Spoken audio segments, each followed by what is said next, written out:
시청자 여러분 안녕하십니까? VOA 뉴스투데이 시작합니다. 이 한국의 방위비 분담금 문제와 관련해 미국 의회에서는 대체로 무리한 인상 요구에는 비판적 분위기입니다. 미 국무부는 방위비 분담금에 대한 트럼프 대통령의 입장은 일관돼 왔다면서 동맹국들이 더 기여하기를 원한다고 밝혔습니다. 첫 소식 이조은 기자가 보도합니다.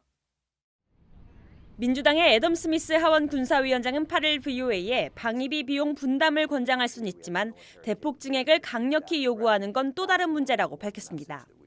특히 동맹국과 파트너국들에게 미군 주둔 기본 비용의 50%를 더한 비용을 청구하겠다는 트럼프 대통령의 제안은 비판적이라고 전했습니다. 일부 공화당 의원들도 무리하지 않은 수준에서 한국의 방위비 분담금 증액 요구 자체는 타당하다는 입장을 밝혔습니다. 마이크 라운주 상원 의원은 분담금 증액 요구는 북한을 압박할 수 있는 기회이기도 하다며 한국이 군사적 재원을 늘릴 필요가 없다고 한다면 미국도 그럴 이유가 없다고 주장했습니다.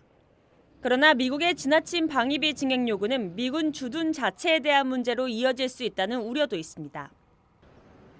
Interestingly enough, it's just for a term of 1 year, where typically it's a 5-year term. So we're going to be right back in the cycle of talking about supporting forces, the South Korean support for our forces on the peninsula.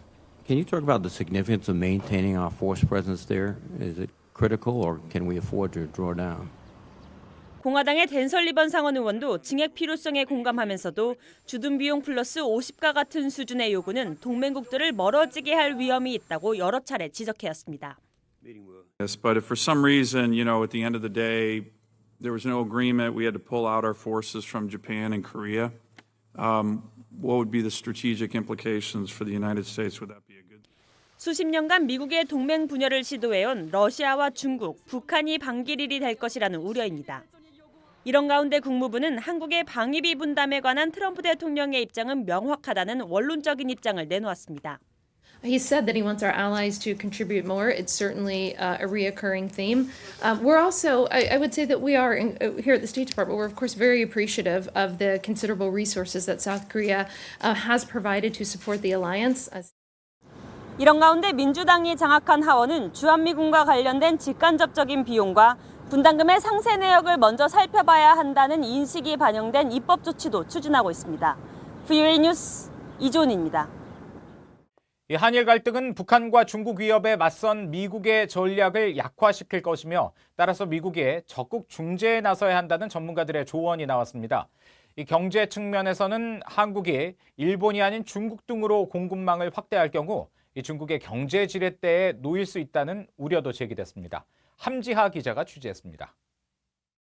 워싱턴의 민간단체인 헤리티지 재단이 한일 갈등 문제를 다룬 토론회에서 브루스 클링너 선임 연구원은 한일 간 분쟁은 과거에도 자주 발생했지만 이번에는 양상이 다르다고 분석했습니다.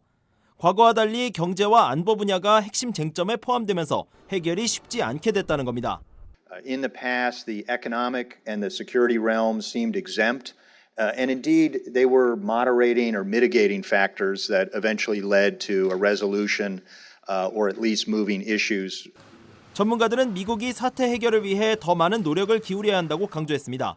미국이 일본, 한국과의 동맹을 각각 초석과 핵심 축으로 부르고 있다는 사실에 주목하며 이것이 약해져서는 안 된다는 지적도 나왔습니다.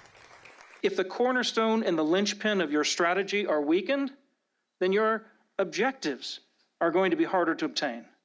It just follows logically. 크로닌 석좌는 이어 북한과 중국의 도전에 공동으로 대응하기 위해 세 나라의 협력이 중요하다고 밝혔습니다. 미한일 3국 관계는 미국의 중요한 자산이란 설명도 나왔습니다. There may be some structural and foundational problems with it, but it's still a valuable part of your estate. 헤리티지 재단은 이날 발표한 보고서를 통해 한국이 일본의 경제적 공급망을 중국과 러시아로 분산시킬 가능성에 대해 우려했습니다. 이럴 경우 한국은 중국의 경제적 지렛대에 놓일 수 있다며 사드 배치 당시 한국에 대한 중국의 경제 제재 사례를 적시했습니다. 또 트럼프 대통령은 개인적으로 한국, 일본 정상에게 상황을 악화시키지 말도록 충고하고 한일 군사정보보호협정의 중요성도 강조하는 등 미국의 적극적 중재 역할이 필요하다고 조언했습니다. VOA 뉴스 함지아입니다. 이고리 모르글로프 러시아 외무차관이 북러 정상회담 개최를 논의하기 위해 다음 주 평양을 방문한다고 일본 언론이 보도했습니다. 일본 NHK 방송은 8일 러시아 정부 관계자를 인용해 모르글로프 차관이 블라디미르 푸틴 대통령의 북한 방문 준비를 포함해 양국 간 현안을 논의하기 위해 다음 주 평양을 방문한다고 보도했습니다. 이 관계자는 또 푸틴 대통령의 방북 시기에 대해서는 북한과의 대화에 달려 있다고 말했다고 덧붙였습니다. 앞서 러시아 주재 북한 대사관은 전날 모르글로프 외무차관이 북한 측의 초청을 받아 평양에서 북한 당국자들과 회동한다고 밝혔지만 구체적인 일정과 의제 등에 대해서는 언급하지 않았습니다. 유엔 안보리가 북한산 석탄 수입을 전면 금지한 내용을 담은 대북결의 2371호를 채택한 지 2년이 지났습니다. 이 석탄의 상당량을 북한에서 사들이던 중국의 수입 동향에도 큰 변화가 생겼는데요. 김영교 기자가 전해드리겠습니다. 유엔 안보리의 2년 전 대북결의 2371호가 적용된 뒤 중국의 무연탄 주요 수입국은 북한에서 러시아로 바뀐 것으로 나타났습니다. 중국 철강업계 전문 온라인 매체인 중국 철합금 재선에 따르면 중국은 올해 1월부터 2월까지 러시아로부터 무연탄 429만 톤을 사들였는데 이는 중국이 상반기에 수입한 무연탄 물량의 88% 이상을 차지했습니다. 그 뒤는 호주와 인도네시아로 각각 25만 톤과 16만 톤을 중국에 수출했습니다. 2016년까지만 해도 85% 가까운 점유율을 보이던 북한산 무연탄은 거의 없거나 미미한 것으로 추산됐습니다. 중국 철합금제서는 중국의 석탄 수입산 변화는 유엔 안보리의 대북 결의 때문인 것으로 분석했습니다.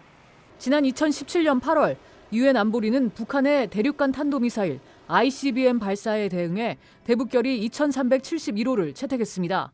이 결의는 북한산 석탄과 철, 철광석, 납, 해산물의 수출을 전면 금지하면서 북한의 주요 외화 수입을 옥죄는 결정적인 역할을 했습니다.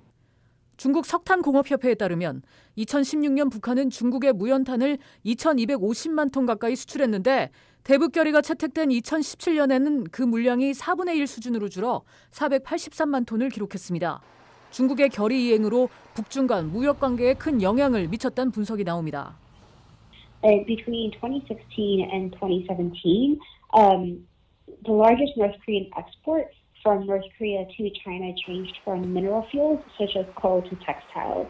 So the enforcement of China of this resolution has decreased the amount of exports between the time period of 2016 to 2017. 이런 가운데 한국무역협회는 올해 상반기 북한과 중국의 무역이 지난해 대비 15.3% 늘어났으며 특히 비제재 품목과 필수재를 중심으로 증가된 것으로 분석했습니다. VOA 뉴스 김영교입니다. 이 대북 제재의 영향으로 북한의 교역 대상국과 규모가 크게 줄었지만 대중국 무역 의존도는 더욱 심화되면서 북한의 제재 해제 움직임이 본격화할 것이라는 분석이 나왔습니다. 한국 코트라가 발표한 자료에 따르면 국제사회의 대북 제재로 북한산 석탄 등의 거래가 전면 금지되면서 북한의 2018년 대외 무역 규모는 28억 4천만 달러로 전년 대비 절반 수준을 기록한 것으로 나타났습니다. 반면 중국에 대한 무역 의존도는 갈수록 심화돼 올해 상반기 북한의 대중 무역 의존도가 약 92%로 역대 최고치를 기록했으며 북한은 이를 탈피하기 위해 제재 해제 움직임을 가시화할 것이라고 한국무역협회가 분석했습니다. 현재 북한에서는 가뭄으로 인해 주민들의 영양 부족이 악화되고 설사와 같은 수인성 질병이 증가하고 있다고 국제적십자 연맹 측이 밝혔습니다. 국제적십자사 연맹 관계자는 VOA에 지난달 22일부터 25일까지 엘하지 아시 사무총장이 북한을 방문해 북한 당국자들을 만나고 현지 사업을 참관했다면서 이같이 밝혔습니다. 이 관계자는 특히 북한 평안남도 평원군 삼봉리에서 적십자사가 진행 중인 마을 개발 사업을 견학했다면서 적십자는 이미 위태로운 북한의 식량 상황에 가뭄이 어떤 영향을 줄지 면밀히 주시하고 있다고 밝혔습니다. 탈북민 출신 북한 인권 활동가들이 북한 주민들을 돕는 일을 결코 멈추지 않을 것이며 외부에서 인권 유린 문제를 계속 제기하면 북한 정부도 이를 무시할 수 없을 것이라고 국제인권단체에 밝혔습니다. 국제인권단체인 앰네스티 인터내셔널은 8일 탈북민 출신 북한 인권 활동가 지철호 씨와 김건우 씨를 소개하는 글을 자체 홈페이지에 싣고 이들의 북한 인권 활동을 조명했습니다. 이 단체는 특히 더 밝은 미래를 찾아 북한을 탈출한 두 사람이 지난 2011년 서울에서 만나 북한에서 여전히 고통을 겪고 있는 사람들과 해외에서 피난처를 찾는 사람들을 돕겠다는 공동의 목표를 가졌으며 현재 서울의 대북 인권단체인 나우의 활동에 헌신하고 있다고 전했습니다. 이상으로 VOA 뉴스투데이 마칩니다. 함께해 주신 여러분 고맙습니다.